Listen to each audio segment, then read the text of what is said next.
জাতীয় নাগরিক পার্টি এনসিপির পক্ষ থেকে আমরা প্রথম থেকে বলে এসেছি যে আমরা আসন্ন এই নির্বাচনে আমরা এককভাবে এই নির্বাচনে আমরা অংশগ্রহণ করতে চাই। আমরা ৩০০ আসনে প্রার্থী দিতে চাই এবং সে অনুযায়ী আমাদের প্রস্তুতি এবং পরিকল্পনা চলছিল। আমরা সারা দেশ থেকে মনোনয়ন আহ্বান করেছিলাম যারা প্রার্থী হতে চায়। এর পরবর্তীতে আরও 2টি দলের সাথে আমাদের একটি রাজনৈতিক সমঝোতা হয়েছিল সংস্কার প্রশ্নে। তখন আমরা বলেছিলাম যে আমরা 3টি দল মিলে যে সংস্কার জোট আমরা একত্রে নির্বাচনে অংশগ্রহণ করব। কিন্তু এরপরে শরীফ ওসমান হাদির যে শাহাদাত বরণ এবং তাকে প্রকাশ্যে গুলি করার মাধ্যমে বাংলাদেশের রাজনৈতিক প্রেক্ষাপট অনেক বেশি পরিবর্তন হয়েছে।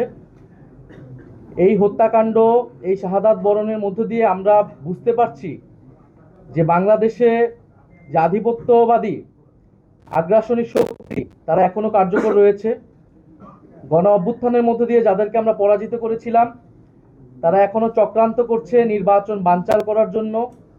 তারা চক্রান্ত করছে এই যে সংস্কার এবং নতুন বাংলাদেশের অগ্রযাত্রা সেটাকে ব্যাহত করার জন্য, এবং তারা চক্রান্ত করছে এই জুলাই প্রজন্মকে নিঃশেষ করে দেওয়ার জন্য। সেদিন ওসমান হাদির গায়ে গুলি লেগেছে, কালকে আপনার গায়ে লাগবে, পরশুদিন আমার গায়ে লাগবে। কারণ প্রথম এবং প্রধান টার্গেট করা হচ্ছে এই জুলাই গণ অভ্যুত্থানে যারা অংশগ্রহণ করেছে সারা দেশের তরুণরা, নাগরিকরা, শহীদ পরিবার, যারা আহত যোদ্ধা রয়েছে। ফলে এই পরিবর্তিত প্রেক্ষাপটে আমাদের কাছে মনে হয়েছে, আমরা দলীয় ফোরামে আলোচনা করেছি যে আমাদের এই মুহূর্তে এই নির্বাচন সুষ্ঠুভাবে সম্পন্ন করার জন্য, প্রতিযোগিতা পূর্ণ করার জন্য এবং যাতে আধিপত্যবাদী কোনো শক্তি আমাদের এই গণঅভ্যুত্থান পরবর্তী অগ্রযাত্রাকে ঠেকাতে না পারে, সেজন্য আমাদের বৃহত্তর ঐক্য প্রয়োজন। সেই তাগিদ থেকেই আমরা জামাতে ইসলামী এবং তাদের যে সমমনা 8 দল রয়েছে তাদের সাথে আমরা কথা বলেছি এবং তাদের যে নির্বাচনী সমঝোতা জাতীয় নাগরিক পার্টি এনসিপি সেই নির্বাচনী সমঝোতায় সম্মত হয়েছে। আমরা জাতীয় নাগরিক পার্টি এনসিপি এবং এই সমমনা 8 দলের সাথে আমরা একত্রে নির্বাচনে অংশগ্রহণ করব বলে আমরা সিদ্ধান্ত নিয়েছি। দ্বিতীয় বিষয়টি হচ্ছে এই নির্বাচনী সমঝোতা এটি একদিকে যেমন নির্বাচনী বৈতরণী পার হওয়ার জন্য, অন্যদিকে আমাদের যেই এনসিপি প্রথম থেকে সংস্কার বিচার প্রশ্নে আমরা কাজ করে যাচ্ছিলাম, সেই সংস্কার বিচার এবং আধিপত্যবাদ বিরোধী, দুর্নীতি বিরোধী এই বিষয়গুলোতে আমাদের ন্যূনতম কর্মসূচিও থাকবে। আমরা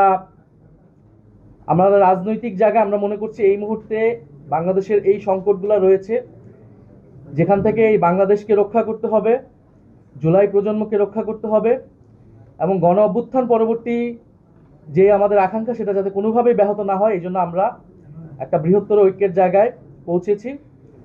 আমরা আজকে আনুষ্ঠানিকভাবে আমরা শুধু এই ঘোষণাটি দিচ্ছি। ঘোষণাটি অলরেডি সমমনা 8 দলের প্রেস ব্রিফিং থেকে আপনারা জানতে পেরেছেন।